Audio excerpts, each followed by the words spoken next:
Je me présente Caroline Francoeur, éducatrice chez Redken. Vous pouvez me suivre sur Instagram à carolinefrancoeur.redken ou encore sur notre plateforme Access L'Oréal pour plus d'éducation sur Redken. Notre expertise en matière de coloration chez Redken, c'est tout d'abord d'être constamment dans l'innovation, à la fine pointe de la technologie, avec nos formules équilibrées, donc alcalines ou acides, pour un minimum de stress sur la chevelure. Notre approche unique de la coloration part tout d'abord de notre mantra de la coloration.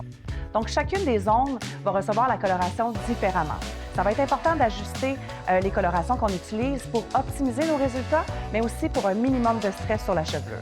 La zone 1, la zone de repousse, généralement, on va vouloir soit éclaircir la couleur naturelle ou encore couvrir les cheveux gris. Donc, on va avoir besoin d'une coloration qui est alcaline.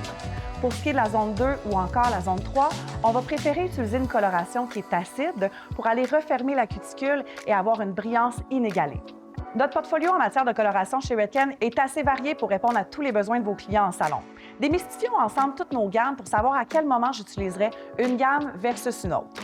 Donc, commençons tout d'abord avec Shady Q, notre demi-permanent acide le plus populaire au monde. Quand on parle de gamme de coloration, c'est généralement en lien avec les finis qu'on va pouvoir les différencier. Donc, pour ce qui est de Shady Q, c'est un fini multidimensionnel à multi-reflets qui va permettre d'avoir un effet naturel. Maintenant, quand on parle de coloration permanente, avec Color Gel Lacquer et Color Fusion, on va retrouver le même type de fini, donc multidimensionnel, multi-reflet. C'est des colorations qui vont laisser un fini, pensez un peu à un effet balayage, donc hyper naturel. Ce qui est intéressant aussi, c'est que ça va laisser une repousse qui est plus diffus. Donc, ce qui est intéressant aussi, c'est qu'au niveau de la repousse, ça va être beaucoup moins tranchant qu'une coloration qui est plus profonde. Par la suite, passons à Color Gel Oil ou encore Color Gel 10 minutes qui, eux, vont permettre un fini plus profond. Donc, ça veut dire que c'est un reflet qui domine. Peu importe sur quoi je l'applique, je vais avoir cette profondeur-là et cette richesse désirée. Pour ce qui est de Color Gel Oil et Color Gel 10 minutes, on a un fini qui est plus profond, donc plus opaque, ce qui va me permettre d'avoir une couverture de cheveux gris exceptionnelle et un reflet qui va dominer. Maintenant, lorsqu'on parle d'une coloration qui est opaque, ce que ça veut dire, c'est que peu importe sur quoi je l'applique, je vais avoir cette uniformité-là, un seul reflet qui domine, donc la profondeur. J'ai envie de vous donner mes trucs pour une formulation réussie. Voici les étapes à suivre pour s'assurer d'avoir les résultats optimaux, peu importe la gamme que vous choisirez. La première étape, évidemment, établir le résultat souhaité avec la cliente. Par la suite, ce qu'on va faire, c'est analyser le niveau de départ de notre cliente ainsi que le pourcentage de cheveux gris. Je vous suggère fortement d'utiliser la gamme des naturels dans la gamme que vous avez choisi d'utiliser pour faire l'analyse de la zone 1, la zone 2 ainsi que la zone 3. L'autre information importante, c'est le fond d'éclaircissement sur le niveau ciblé. Qu'est-ce que je veux faire avec? Le neutraliser, l'équilibrer ou le rehausser? Maintenant, c'est le temps de la formule. Maintenant, passons à la formulation.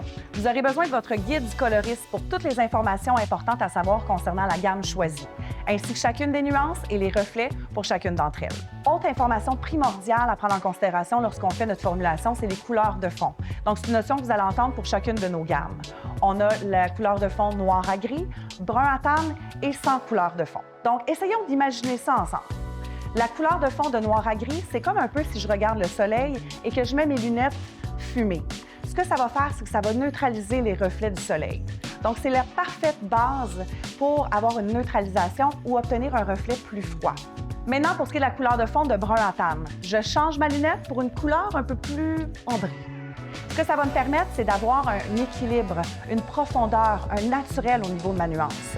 Donc, c'est à prioriser lorsque je veux une durabilité au niveau de ma couleur, mais aussi un effet naturel, la lumière.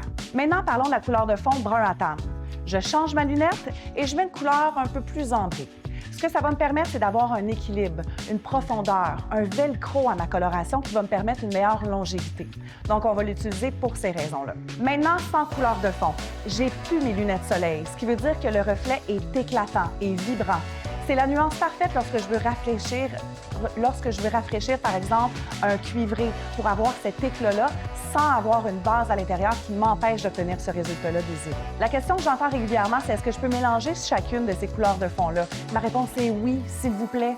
Donc, par exemple, la couleur de fond noir à gris va servir pour la neutralisation dans ma formule, brun à terne pour un certain équilibre et longévité.